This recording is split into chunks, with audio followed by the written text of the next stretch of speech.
Hello and welcome to The Nexus. Today we're looking at Britain's private schools and how they're being quietly sold off to Chinese investors.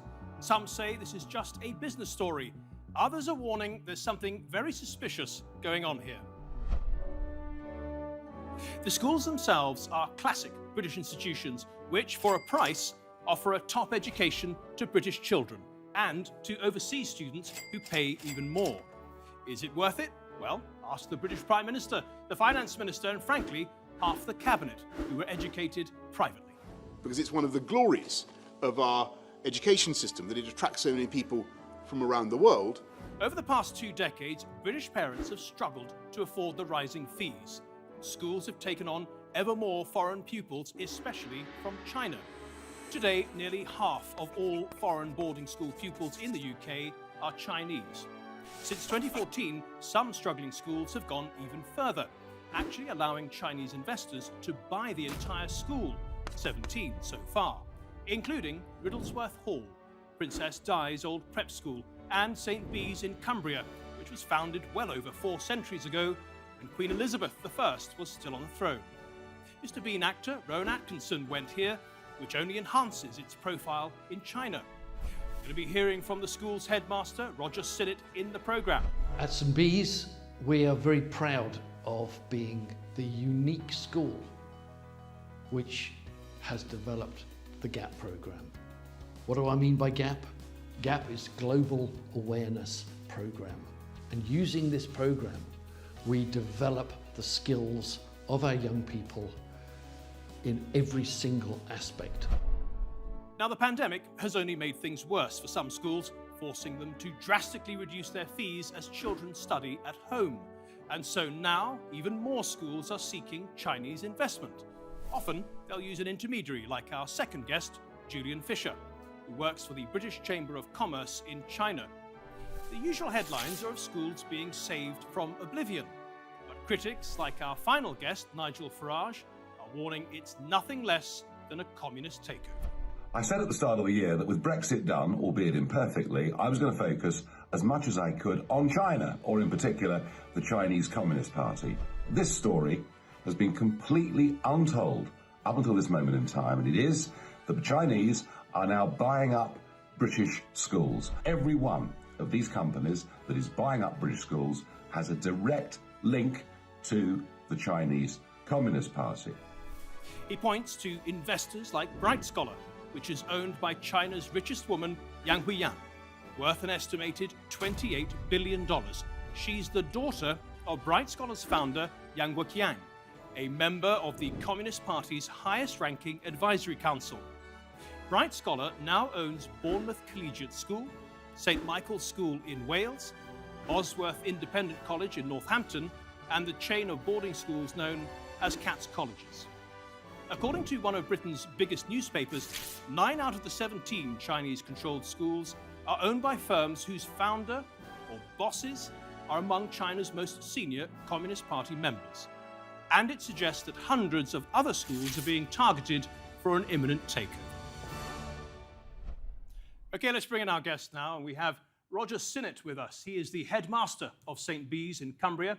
He and his Chinese business partner took over the school in 2017. 2 years after it closed down altogether. Julian Fisher works with the British Chamber of Commerce in China.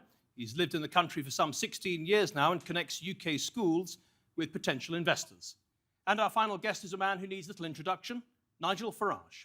First, he led the Brexit movement, and now he's turned his attention to warning people about the dangers posed by the Chinese Communist Party. Well, to all our guests, welcome to The Nexus. Nigel, I'd like to start with you. Obviously, you're famous for Brexit. And you are now turning your attention to the Chinese Communist Party. We've seen that in your videos. Why do you feel there's such an important danger? Well, I mean, my own feeling is that China are pursuing a sort of neo-colonialist policy. We know the public stuff, the Belt and Road Initiative, the President Xi talks about.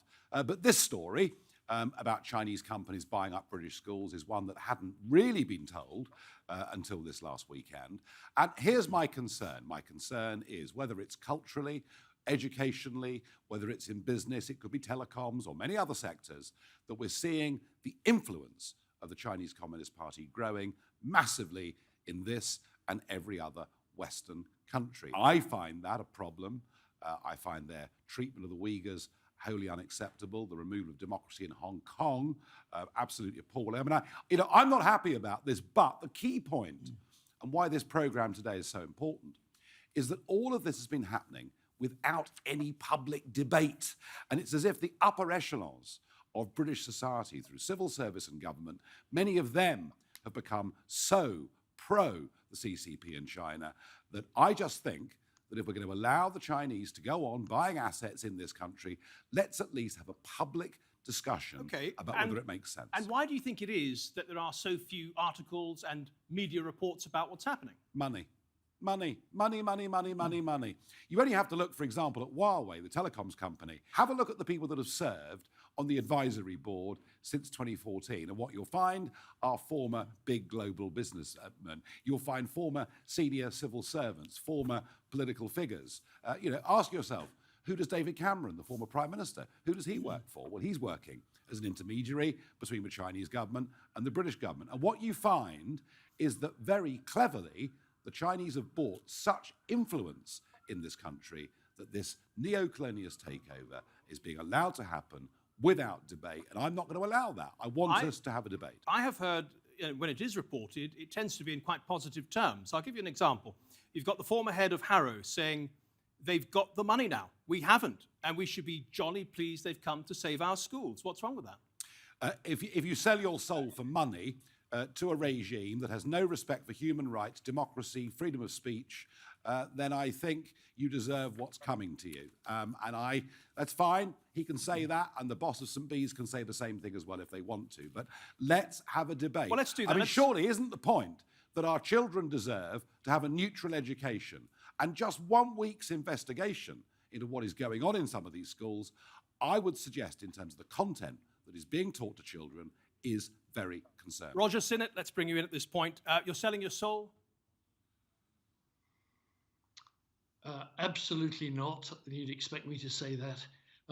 What it is that there are a number of schools which have Chinese investment. And Mr. Farage, how many are these?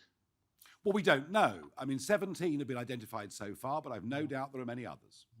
And how many independent schools do we have in the UK? Well, how many will they have in 3 years' time? Answer me that question.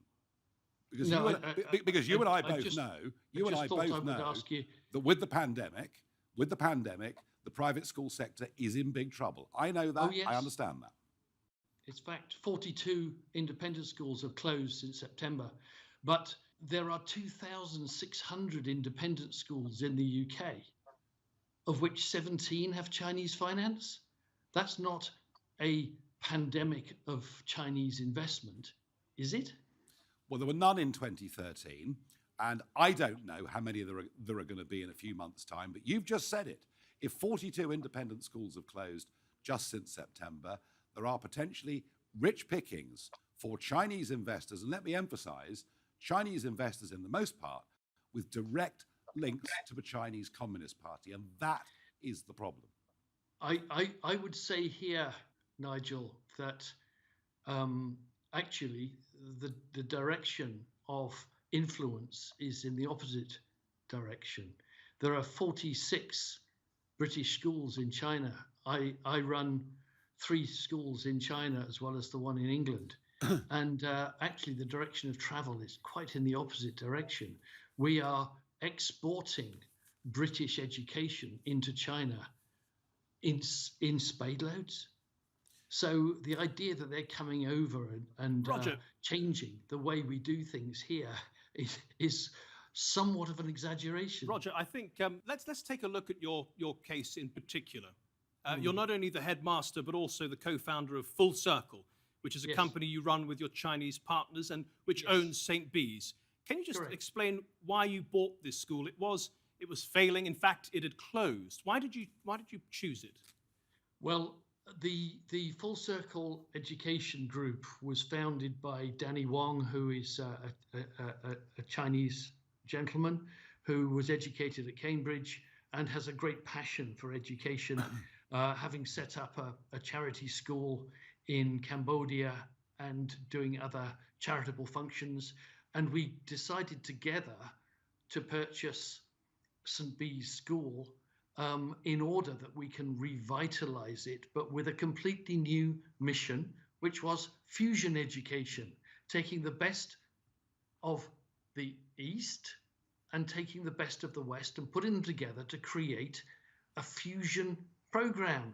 The whole idea being that we integrate, we don't separate, we collaborate, we don't confront. Okay, but I'm not going to accept that it was a charitable idea. There must be a solid business foundation for this. How are you planning to make money out of this school that was failing?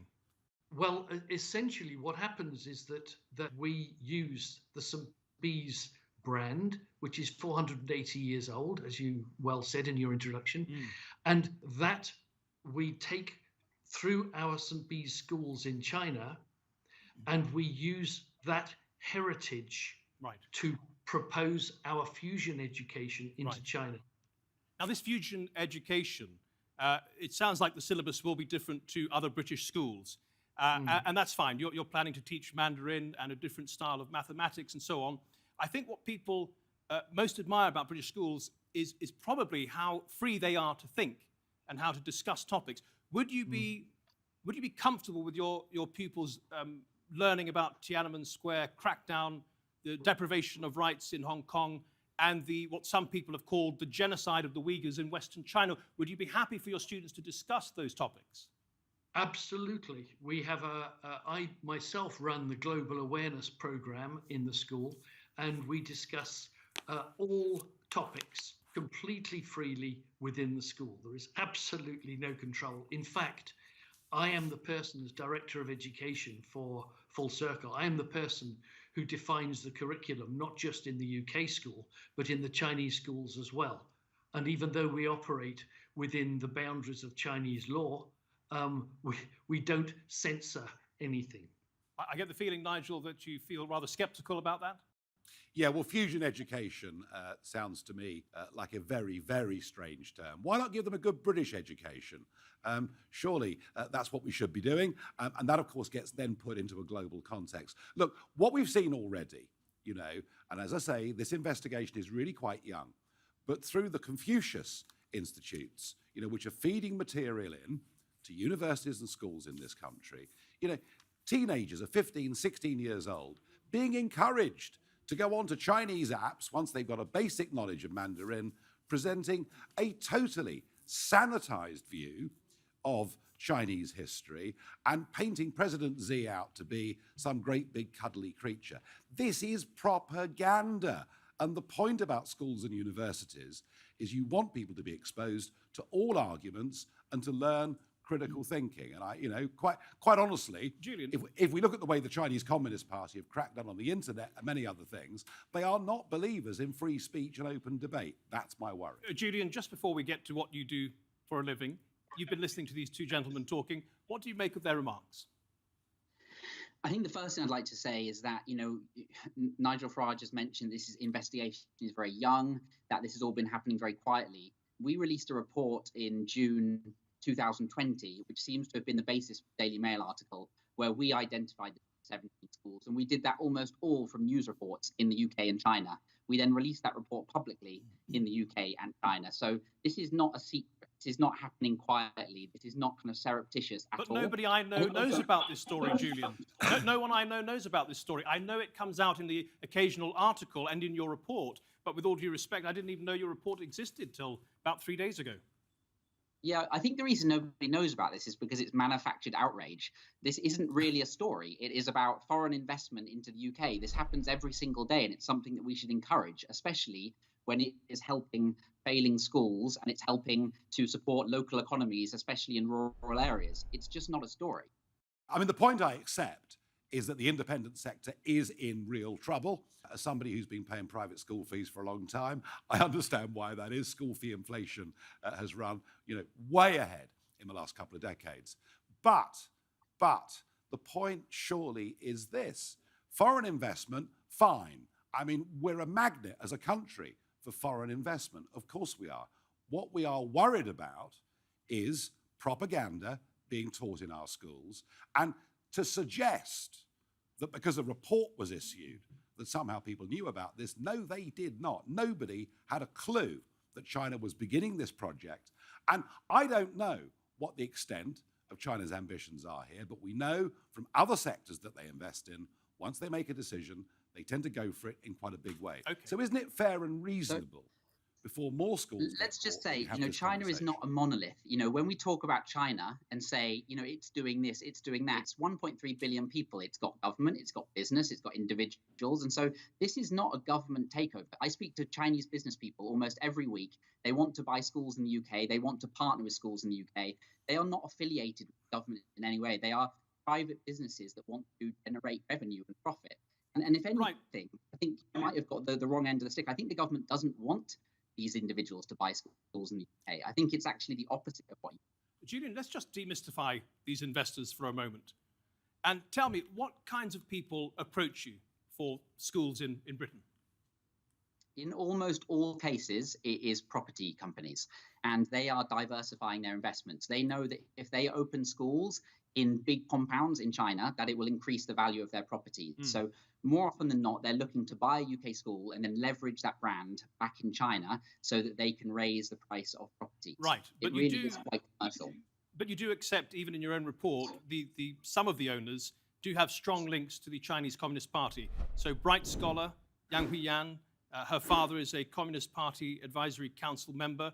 The Wonder Group, which was founded by Wang Jianlin, a former PLA soldier worth $14 billion, and the Ray Education Group, run by James Hugh, who is the secretary of the Communist Party's Hongkou District Committee. I mean, it's not wrong. It's not actually wrong to say they are linked to the Chinese Communist Party, is it? I think let's be a little careful here. There is the White House Economic Council under Donald Trump that had Elon Musk and, the head of Apple. It is a very, very similar thing. This is an advisory council filled with business people. There's 2,200 members, right. And Yang Chang is one and Wang Jianlin is another. Right. It is an advisory council for business to advise government. But you're acting as if they are morally equivalent, the US government and the Chinese government. Is that how you see it? Do you see them as equal in democratic terms? I do not see them as equal in democratic terms, but I think that there is an attempt at the moment in the UK to politicize all activity that comes from China. And I think in this case, it really is not a political activity. And like I said earlier, if anything, the government doesn't endorse the purchases. The Daily Mail says, Julian, the Daily Mail says hundreds of independent schools are being targeted. But I think from your report that seems to be disputed. So I can say for sure, there is not hundreds of schools for sale. A lot of them are charities. They cannot be bought and sold. A lot of them do not want to sell. They're running quite successfully. So one of the struggles for Chinese investors is finding schools for sale. I'd say that you probably have a very, very limited amount, a handful at any time that want to sell. Yeah. When you're connecting Chinese investors to British schools, does it worry you? Remarks made by President Xi Jinping in 2017, for example, where he says that the Chinese universities should be Communist Party strongholds and describe teachers as engineers of the human soul. I mean, doesn't that approach to education concern you? It doesn't worry me because I have faith in the British education system. We have robust checks and balances. We have, like regulations. We have kind of school visits. We have boards of governors. We have active parent councils, great teachers, great leaders. I think we have a robust system, and I think we also have a robust press. And so I'm not worried in the slightest because this is the UK. It's not China. Okay, now let's talk about China. The Chinese government has been described by Amnesty International as allowing a systemic crackdown on dissent, the justice system plagued by unfair trials and torture. Meanwhile, Human Rights Watch talks about China being a global threat to human rights. It quotes a Uyghur Muslim as saying, "It doesn't matter where I am or what passport I hold, Chinese authorities will terrorize me." Roger Sinnett, does your school have any links to the Chinese government or CCP? Absolutely none whatsoever. Right. So your school obviously isn't part of the 9 out of 17 that the Daily Mail identified. And I accept that, but I ask you, why in December 2019 did you and your school host Chinese government officials from Shanghai? What was the purpose there? The purpose was they came from the Education Bureau and they came to understand what fusion education is all about, because China is very, very keen on education, very clearly, and they want, we are pioneers in fusing the best parts of the Western curriculum and the best parts of the Chinese curriculum. So they came over to see how we do it. But you're not accountable to them in any way. Absolutely not. No. Mr. Farage, you want to come in? Wow. They came to us on a fact-finding mission and went away quite pleased. Mr. Farage? Isn't it the case that if you take the shilling, you have to take orders? Oh, absolutely not. The fact is that I know St. Bees is rather different to possibly many of the independent schools, so I do not speak for them. All I can say is the value of the British education system is, as Julian says, in the solidity of the product and the fact that we can expand that by adding the best bits, not just of the Chinese education system, maybe the IB, with its inquiry-based learning. So we're borrowing best practice right the way across, but that includes what they really do well in China. Mr. Farage, you say you've been attacked by Chinese state media for what you've said, and in what way? Oh, they're quite comical, really. I mean, you're not allowed, of course, to criticize the Chinese Communist Party in any way at all. You know, if you talk about what's happened to the Uyghur Muslims, you're a conspiracy theorist. If you criticize the destruction of democracy in Hong Kong, you know, you don't understand. The Hong Kong people are very happy. So what happens is, when I announced at the new year that I was going to be looking at the Chinese Communist Party, at what I see as their neo-colonialist influence, from that day on, every time I say anything, there are people who work for China Daily and other state-owned media go on to Twitter to attack me. You know, I'm a maniac, I'm a lunatic. I mean, not that these things haven't been said before, of course, but it's very, very interesting that as soon as you criticize the Chinese Communist Party in any way at all, they take to social media and fight back. And of course, they're not independent media organizations. Roger And just as these so-called private I would companies say, investing in British schools, the ones that say they haven't got links to the Chinese Communist Party, Nigel, there I is think no the such point thing is as a that private company in China. It is a centralized, communist-run state. And that fact, I think, is very important.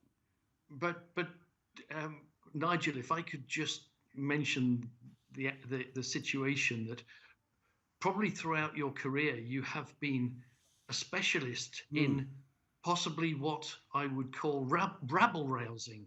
You tend to go up on the barricades, swing the flag, and whatever your whether it's support for Donald Trump or support for Brexit, and you make yourself a target. The Chinese, in general, nobody wants to defend the Communist Party. What we want to do is educate our children for a global future, and a global future involves China.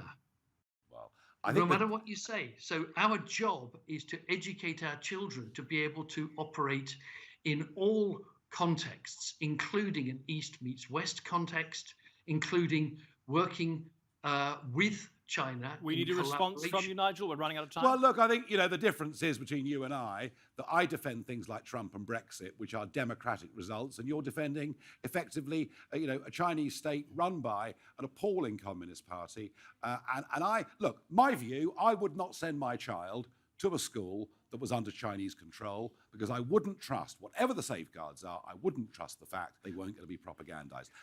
That's how I feel about it.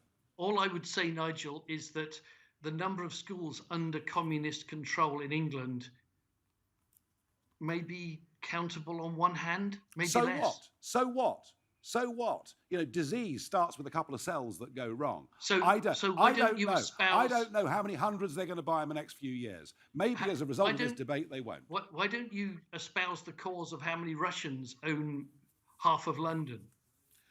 No, look, you know, I mean, of course, when it comes to foreign money, there are other debates, but the difference here is the Chinese Communist Party wants to take over the world, wants to be the global dominant power. And we see from their behavior in many other ways, not least of which, covering up the start of this pandemic, that this is something we should be very concerned about. Yeah, well, we stand at the bridge here, Nigel, as true Brits, and we will defend our great heritage of education against attacks from anywhere. Roger Sinnett, Julian Fisher, and Nigel Farage, thank you all so much for your contributions to The Nexus, and thank you at home for watching. Remember, you can see this episode and all our previous episodes on our channel on YouTube. Just type in Nexus TRT World. Till next week then, goodbye.